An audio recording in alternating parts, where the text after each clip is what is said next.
Hello everyone. So in upper limb anatomy, soft part includes the upper limb dissected specimen and hard part includes the bones. Okay, so this will be asking you in the upper limb Viva. Okay, so we'll be identifying the important muscles, nerves, vessels. Okay, so in all, how many muscles are there in the upper limb? There are 60 muscles in the upper limb. Okay, so up to elbow there are 20 muscles. Elbow to wrist there are 20 muscles, and beyond wrist there are 20 muscles. Okay, up to elbow the 20 muscles can be remembered by adding up the numbers 2, 3, 4, 5 and 6. Okay, so you need to remember that 2 muscles in the posterior compartment of the arm, 3 muscles are there in the anterior compartment of the arm, 4 muscles are there in the pectoral region, 5 muscles are in the back which are included in upper limb, and 6 muscles are there around the shoulder. Okay, so like this there are 20 muscles up to the elbow. Okay, so which 2 muscles are present in the posterior compartment of the arm? One muscle that we can see here, that's the triceps brachii muscle.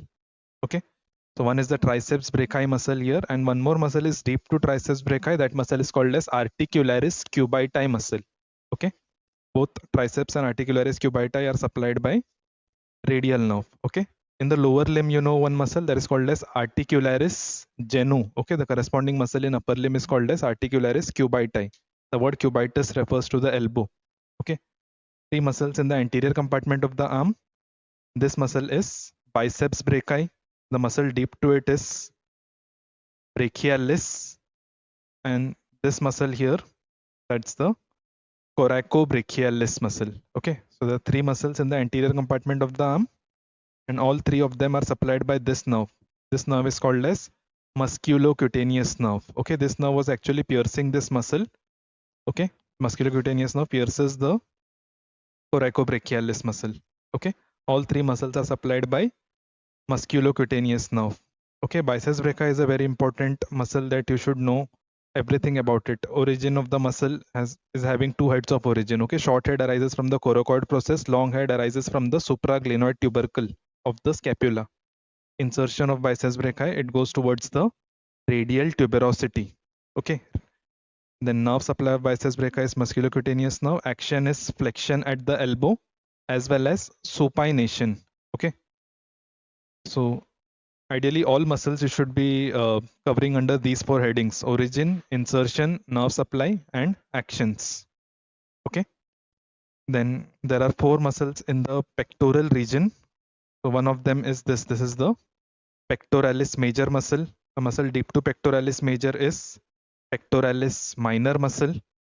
Then a muscle underneath the clavicle, that muscle is called as subclavius, and there is one muscle covering the chest wall from the upper 8 ribs.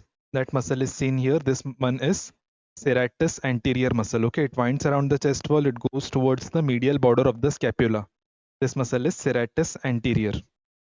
Okay, the nerve supply of these muscles, pectoralis major is supplied by lateral and the medial pectoral nerves. Pectoralis minor is majorly supplied by the medial pectoral nerve. Okay, then subclavius, there is a nerve called as nerve to subclavius. Serratus anterior, there is a nerve called as nerve to serratus anterior, also referred to as long thoracic nerve. Okay, so these are 4 muscles of the pectoral region. Then there are 5 muscles of the back which are included in upper limb. Okay, so which are they? One muscle which is coming towards the spine of the scapula, this muscle is trapezius, and this large muscle that we can see here, that's the latissimus dorsi muscle. Okay, so trapezius, latissimus dorsi, and then there are 3 muscles along the medial border of the scapula from above downwards. Okay, in the upper part there is levator scapulae. Opposite the spine of the scapula there is rhomboid minor, and below there is rhomboid major. Okay, so medial border of the scapula, there are 3 muscles: levator scapulae, rhomboid minor and rhomboid major. Okay, so these 3 muscles and the trapezius, latissimus dorsi. So like this there are 5 muscles of the back which are included in upper limb. Okay, and what about the nerve supply of these muscles? Trapezius is supplied by a cranial nerve called as the spinal accessory nerve. Latissimus dorsi is supplied by the nerve to latissimus dorsi, also referred to as thoracodorsal nerve. Then levator scapulae, Levator scapulae, rhomboid minor and rhomboid major. All three are supplied by a nerve called as dorsal scapular nerve. Okay. Nerve arises directly from the root of the brachial plexus, C5 nerve root. Levator scapulae additionally receives some fibers from the cervical plexus as well. Okay. So like this, there are 5 muscles. Then there are 6 muscles which are surrounding the shoulder. Okay, one of them is the deltoid muscle that we can see here. It has got 3 set of fibers: anterior fibers, middle fibers, posterior fibers. Okay, so one is the deltoid muscle. Then there are 4 muscles. Those are referred to as rotator cuff muscles. Which are they? So for the rotator cuff muscles, we can see here above the spine of the scapula, there is a muscle called as supraspinatus. Below the spine of scapula, there is infraspinatus. Then there is a muscle here called as teres minor on the lateral border of the scapula, upper part, teres minor.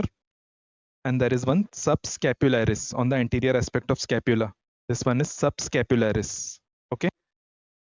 So one deltoid, then 4 muscles of the rotator cuff, and one more is teres major. Okay, the lower part we can see a muscle that is teres major muscle. So like this, there are 6 muscles surrounding the shoulder. These muscles are also referred to as scapulohumeral muscles because they connect the scapula to the humerus. Okay.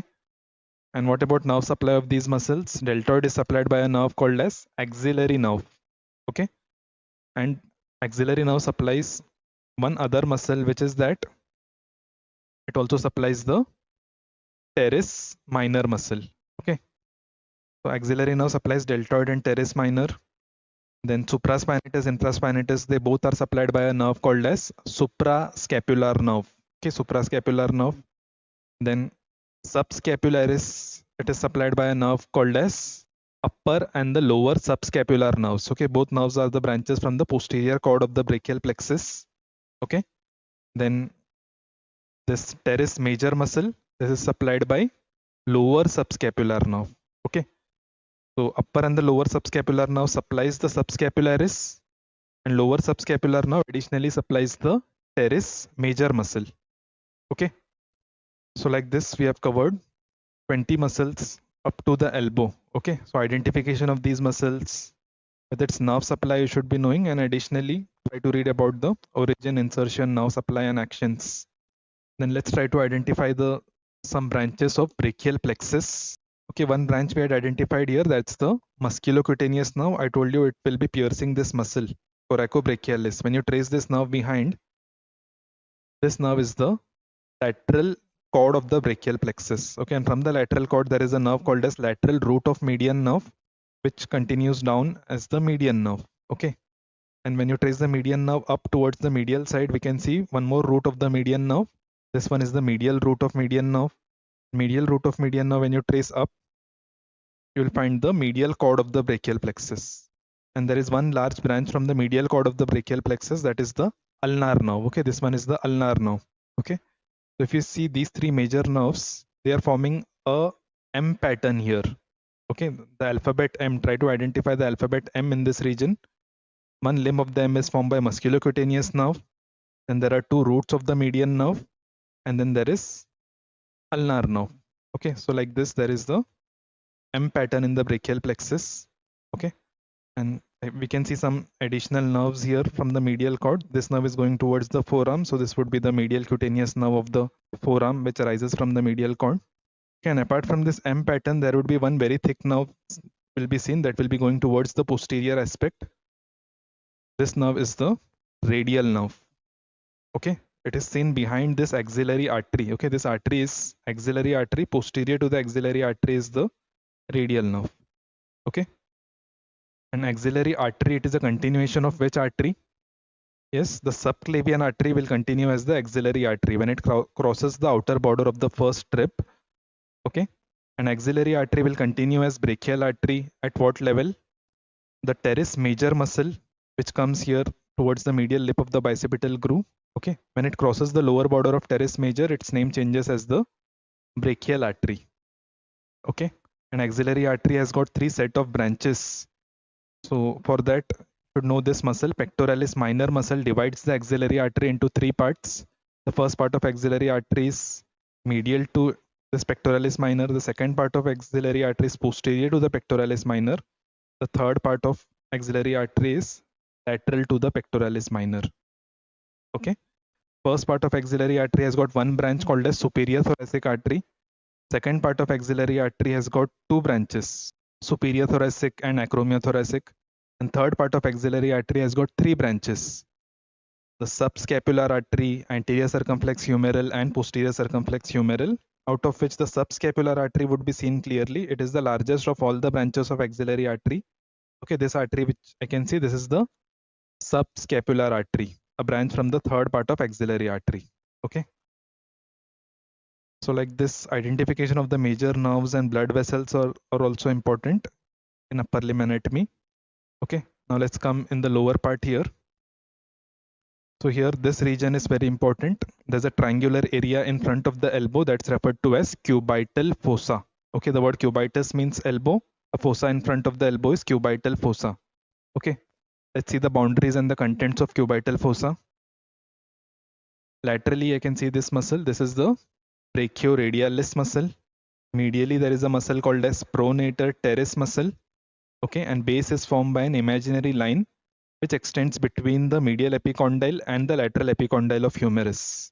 Okay, so these are the side boundaries. Okay, brachioradialis, pronator teres, and the imaginary line. Okay, and then additional boundaries include the roof and the floor. Okay, roof is not seen here. Roof is formed by the skin, the superficial fascia, the deep fascia. When we remove that, then this fossa is exposed. Okay, the superficial fascia here, it contains the cephalic vein, the basilic vein, the median cubital vein. Okay, median cubital vein is a vein which runs obliquely, and this is the most common vein which is used for blood collection. Okay, whenever you go to the pathology lab for blood collection, this is the vein which is preferred for blood collection. Okay, and there would be some cutaneous nerves called as the lateral cutaneous nerve of forearm, the medial cutaneous nerve of forearm. Okay, and floor of cubital fossa is formed by two muscles. This muscle is brachialis muscle, and there is a muscle winding around the neck of the radius. This muscle is supinator muscle. Okay, so two muscles in the floor of cubital fossa. Then contents of cubital fossa from medial to lateral can be remembered by a mnemonic MBBR, where M stands for the median nerve, B for the brachial artery, then again B is for the biceps tendon. Okay, and then R is for the radial nerve. Okay, this nerve is the radial nerve. Okay, radial nerve, we can see it is splitting into two branches. This one is the superficial branch of radial nerve, and this one is the deep branch of radial nerve. Okay, deep branch is also referred to as posterior interosseous nerve.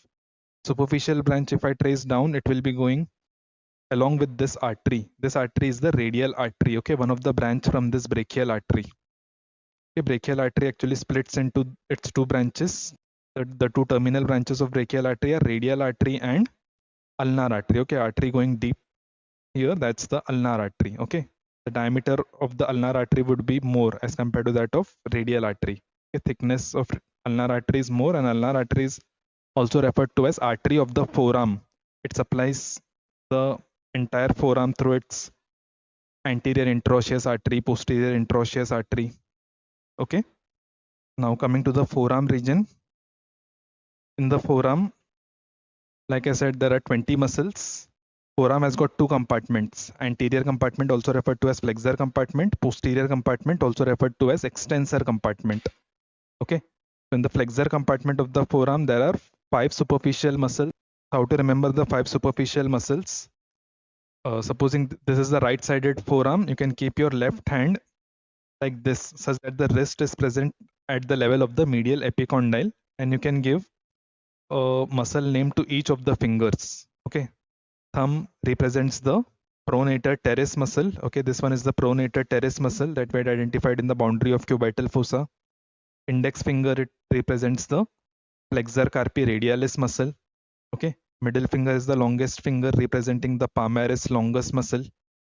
Okay, so ring finger is representing this muscle. This muscle is flexor digitorum superficialis.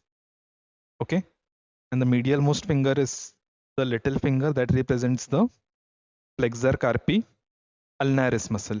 Okay, so like this, in one order we can remember all muscles from lateral to medial: pronator teres, flexor carpi radialis, palmaris longus, flexor digitorum superficialis, and flexor carpi ulnaris. Okay, And what about nerve supply of these muscles? The flexor carpi ulnaris is supplied by ulnar nerve, and remaining all muscles are supplied by median nerve. Okay, so amongst the 5 muscles except flexor carpi ulnaris, all others are supplied by median nerve. Then there are 3 deep muscles in the flexor compartment. Let's try to identify them. Deep to flexor digitorum superficialis. This muscle is flexor digitorum profundus. Okay, this is flexor digitorum profundus present in front of the ulna. Then there is a muscle arising from the front of radius. This muscle is flexor pollicis longus. Okay, if I pull the tendon of flexor pollicis longus, look at the thumb. Okay, thumb will get flexed. Okay, and there is one more muscle called as pronator quadratus. Okay, this muscle is called as pronator quadratus. Okay, 3 deep muscles in the flexor compartment of the forearm, and all 3 of them are supplied by a nerve called as anterior interosseous nerve, which is a branch of the median nerve. Okay, this is the median nerve that will give a branch called as anterior interosseous nerve, and we can identify that nerve also in front of the interosseous membrane. Okay, this nerve I can see here, that's the anterior interosseous nerve. It is present along with an artery called as anterior interosseous artery. Okay, in deep muscles, I told you anterior interosseous nerve supplies the deep muscles except the medial half of flexor digitorum profundus. Okay, medial half of flexor digitorum profundus is supplied by the ulnar nerve. Okay, remaining all muscles are supplied by anterior interosseous nerve. Okay, so this is about the flexor compartment. Let's see the extensor compartment muscles now. Now you are looking from the posterior aspect. So in the extensor compartment, there are 7 superficial muscles and 5 deep muscles. Okay, so let's try to identify them. The 7 superficial muscles which are there. First, we can start our identification with the muscle that we had already identified. This is the brachioradialis muscle, one of the boundary of cubital fossa. Posterior to this brachioradialis, I can see this muscle. This is the extensor carpi radialis longus, and this one is extensor carpi radialis brevis. Okay, these 3 muscles to be remembered together as they are seen together: brachioradialis, extensor carpi radialis longus, and extensor carpi radialis brevis. Okay, so one group of 3 we have seen. Let's see one more group of 3. Okay, so this muscle is called as extensor digitorum muscle. Okay, when we trace the tendons of these muscles, this will go towards the medial forefingers. Okay, extensor digitorum, and there is one tendon specific for the little finger. Okay, one muscle belly going specifically to the little finger. This is called as extensor digiti minimi, and this muscle is extensor carpi ulnaris. Okay, these 3 muscles to be remembered together. I'll repeat again: extensor digitorum, extensor digiti minimi, and extensor carpi ulnaris. Okay, so 2 groups of 3 we have seen. So like this, there are 6 muscles, and one more muscle is present here, that is called as anconeus muscle. Okay, there is a bony landmark to identify this anconeus. This is the olecranon process. This is the lateral epicondyle. Between them, there is a triangular muscle seen called as anconeus. Okay, so like this, there are 7 muscles in the superficial group of posterior compartment. Okay, and what about nerve supply of these muscles? The anconeus, brachioradialis, and extensor carpi radialis longus. These 3 muscles are supplied directly by the radial nerve, and remaining all muscles are supplied by posterior interosseous nerve. Okay, then deep muscles in the extensor compartment, there are 5 of them. Here also there is one group of 3. These 3 are referred to as outcropping muscles. Okay, we can see tendons of these muscles superficially. Their actual muscle fibers are inside, but the tendons come outside. Okay, the 3 tendons which we can see from below upwards, if we identify, this is the extensor pollicis longus. This tendon is extensor pollicis brevis. This tendon is abductor pollicis longus. Okay, so this abductor pollicis longus and extensor pollicis brevis, they are seen together, and extensor pollicis longus is slightly away. Okay, they form the boundaries of a region called as anatomical snuff box. Okay, there is one region here called as anatomical snuff box, okay, bounded by the tendons of these muscles. Okay, and there is one artery in the anatomical snuff box as a content, the radial artery that we had seen here. Okay, radial artery, it actually binds and it goes towards the region of anatomical snuff box. Okay, and in the floor of anatomical snuff box, there is a bone called as scaphoid bone. Okay, scaphoid bone may be fractured in fall on an outstretched hand. In that case, the tenderness may be there in the region of anatomical snuff box. Okay, so we have identified three muscles. So which are the other two muscles left in the posterior compartment, posterior deep compartment? One tendon goes towards the index finger. Okay, this tendon is extensor indicis muscle. Okay, and one muscle is there surrounding the neck of the radius. Okay, the muscle that we had seen in the floor of cubital fossa, the supinator muscle. So the supinator, extensor indicis, and the three muscles of the anatomical snuff box. So like this, there are 5 deep muscles and all of them are supplied by posterior interosseous nerve, the deep branch of radial nerve. Okay. So this was about the 20 muscles up to the wrist. Then this is the hand region. In the hand, there are 20 muscles which are grouped in a group of 4. Okay, 4 muscles are in the thenar group, 4 muscles are in the hypothenar group.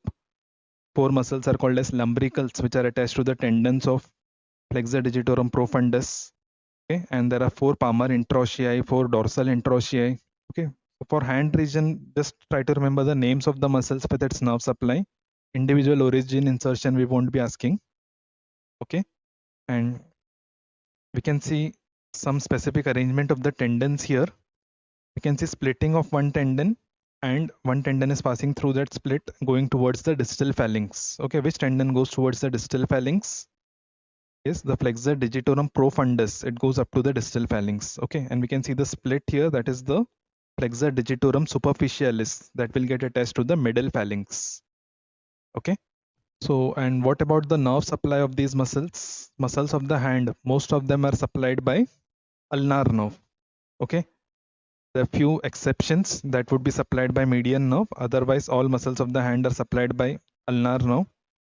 So which muscles are supplied by median nerve? The muscles in some muscles in the thenar group as well as 2 lumbricals are supplied by median nerve. The lateral 2 lumbricals will be supplied by median nerve, and there are muscles, the abductor pollicis brevis muscle is supplied by the median nerve, opponens pollicis muscle is supplied by the median nerve, and flexor pollicis brevis, its superficial part is supplied by the median nerve.